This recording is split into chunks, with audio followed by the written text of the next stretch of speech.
I'm a nursing instructor at City College of San Francisco, which is an associate degree nursing program. Actually, I got a hold of Sue Hassmiller, who's directing the whole project from Robert Wood Johnson Foundation. I have a statement from her. Campaign for Action is a multi-year initiative to advance comprehensive change in healthcare for patients and the country by fully utilizing the expertise and experience of all nurses. On both national and local levels, it will advocate and support actions that enhance nurses' ability to contribute as essential partners in care. The campaign already has elevated discussion of the role and potential of nurses, as well as energized regional coalitions of nursing groups, other health professionals, and consumer advocates that are working to implement changes in targeted states. The real change to nursing practice will happen when payment reform happens. The mechanism to change nursing practice is in place, and it is actively happening, and it will happen. We're just not exactly sure how much and where and when. The timing is kind of, we'll have to wait and see. There seems to be quite a bit of consensus around a big takeaway point from the report. I mean, 4 out of the 8 recommendations have to do with education. Right. So become a lifelong learner. And what does that mean? That means you keep going back to school for more advanced degrees, because that will give you the skill sets and the tools to be able to take care of, to be a really great nurse of the future, taking care of the healthcare needs for future patients in a reformed healthcare system. We need a lot more nursing educators. You've heard probably a lot of press about the nursing shortage, but there's very little press about the perfect storm, which is the faculty shortage. I think the beauty of nursing is the multiple entry points. We're finding that you have community colleges in so many different geographical locations, and they are cheaper than the 4-year university generally. So many people choose to come in at the associate degree level. Another good entry point for someone with a baccalaureate degree is an accelerated RN to master's program. So it's an entry-level master's program. Mm-hmm. And the reason I bring that up even is because according to the 2008 National Sample Survey of Nurses done by HRSA, they found that almost half of nursing students coming into the community college already has a baccalaureate degree in another field. So it wouldn't kind of make sense for them to get a second baccalaureate degree. I think the ADN degree will be around for at least the next 100 years, personally, for a couple different reasons.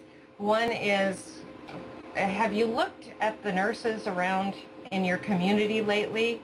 We're all getting much older, and we're getting near retirement. And so I kind of foresee this massive exodus of nurses and nurse educators out of nursing and into retirement. And I don't know about other communities, but here in San Francisco, many nurses hold 2 full-time jobs.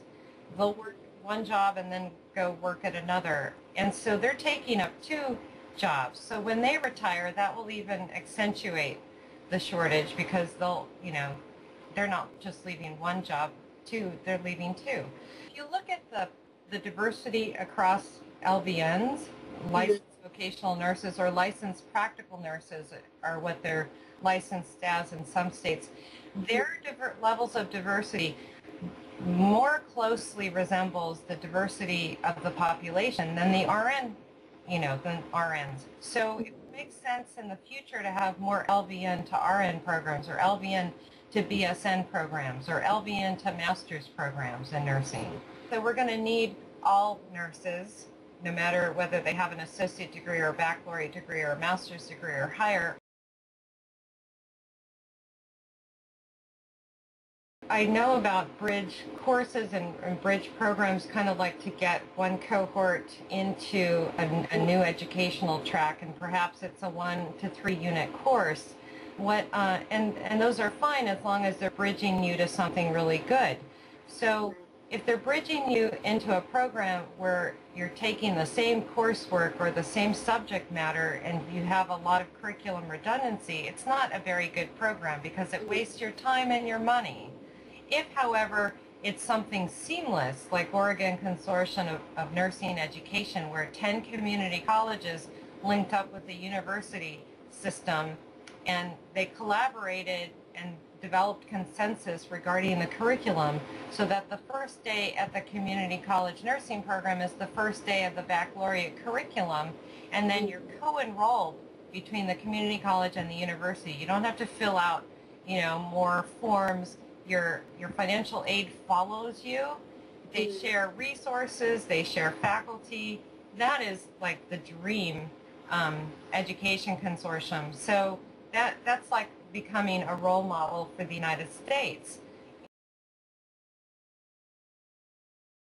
Go for your master's any way you can, and if you can take the time to really plan for it, spend a lot of that time looking for scholarships, especially if you want to go into nursing education. I've noticed with my career, the higher level degree I have has opened up more and more leadership positions, and I think I've noticed that with other people as well.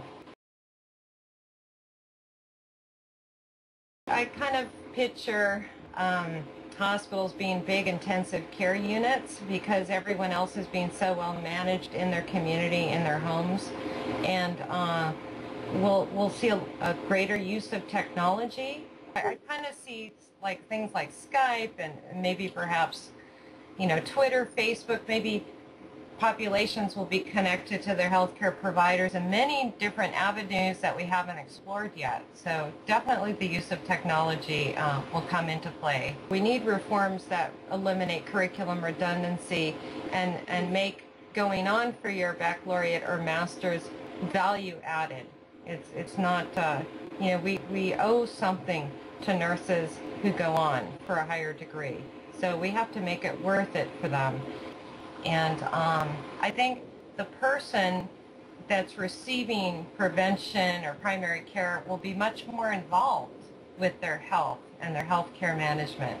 There'll be this pull to get them to really be part of the care team. We talk about that now, but I don't really see it in my practice as much as I'd like to see it. So that's going to probably be a big change. Well, I think there's fabulous, fabulous opportunities, and I'm just so biased because I love it so much. Come on in. We need you. We need you because we need really great nurses to take care of, your mom, your dad, your friends. So we really, it would be devastating to, I think, this population if the nursing shortage worsened. The other thing is, it's fabulous taking care of other people. I love participating with healthcare and taking care of patients. The way the practice is now in the status quo, it's a fabulous place to be. I get to spend hours with my patients, and it's so great at the end of the night to reflect on what I did at the hospital or my practice with my nursing students, and the great conversations and the great outcomes, and just kind of taking the journey with them, whether they're nursing students or patients in the emergency room where I work. I love that, and I'm real excited about the future. I'm excited that we'll be able to have more of a collaborative practice. Well, right now it's difficult to find a job if you're a new grad, just like it is in all professions. So I would say be as mobile as you can, especially for the first 2 years. If you can get your staff nurse 2 is usually what it's called on the West Coast, or at least 2 years of experience in an acute care setting, but be open to other settings as well. What I tell all my students, don't just come into nursing. Come into nursing and take what nursing has to offer, but offer something back. Get involved. Join your professional organization and volunteer in your nursing community. So whether it's helping to put on educational courses working with other nurses, do something back for the profession. Don't just come in and, make a great living and have a great career. Give something back. Do something in leadership. Volunteer.